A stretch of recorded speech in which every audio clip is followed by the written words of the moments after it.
এয়া আজি বনাই আছোঁ মই গাহৰি মাংস। যদি চানডে সেইকাৰণে এয়া গাহৰি মাংস বনাই আছোঁ। দেখোন ইয়াত মই পানী দিয়া নাই, ইয়াত বিলাহী, পিঁয়াজ, আদা, নহৰু যিখিনি পিচিছিলোঁ মানে তাৰ মানে যিটো পানী ওলাইছে গ্ৰেভিটো মই ইয়াত ঢাকি দি পেলাই ভাজিছিলোঁ। আৰু সেই গ্ৰেভিটোৱে এইখিনি গ্ৰেভি হৈছে মানে, আৰু মই এক্সট্ৰা পানী দিয়া নাই কাৰণ গাহৰি মাংসত পানী নিদিওঁ, মাংসটো বইল কৰি লৈছিলোঁ। আৰু দেখিছে নহয় ইমান ধুনীয়া মাংস অলৰেডি হৈ গ'ল। বোলো ভিডিঅ' এটা বনাওঁ, বনাই পেলাই মোৰ ভিউৱাৰ্ছসকলক দেখাওঁ, সকলোৱে লোক লাগক, যিহেতু ঠাণ্ডা বতৰ।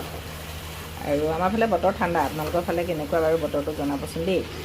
এইফালে বতৰ ঠাণ্ডা, আৰু এনেকুৱা ঠাণ্ডা বতৰ যদি গাহৰি মাংস তাতে আকৌ শুকান ৰুটি হয়তো আৰু কথাই নাই বাৰু। আজি দুপৰীয়া যিহেতুকে ভাতৰ লগতে খোৱা হ'ব, ৰুটিৰ লগত খোৱা নহয়।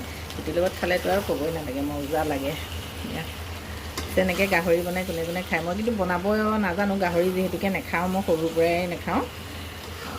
এতিয়া কেতিয়াবা খাওঁ যদিও মানে ইমান ভালকৈ বনাব নাজানো, একদম চিম্পল বনাইছোঁ। ইয়াতে আদা, নহৰু, বিলাহী, পিঁয়াজ এইখিনি দিছোঁ, আৰু বিশেষ একো দিয়া নাই। অকণমান মছলা দিছোঁ আৰু বেলেগ একোৱেই দিয়া নাই, বেছি মছলাও দিয়া নাই। অকণমান খালি গৰম মছলা আৰু মানে ধনিয়া, জিৰা এনেকৈ মিক্স কৰা অকণমান মছলা দিছোঁ, বেছি দিয়া নাই।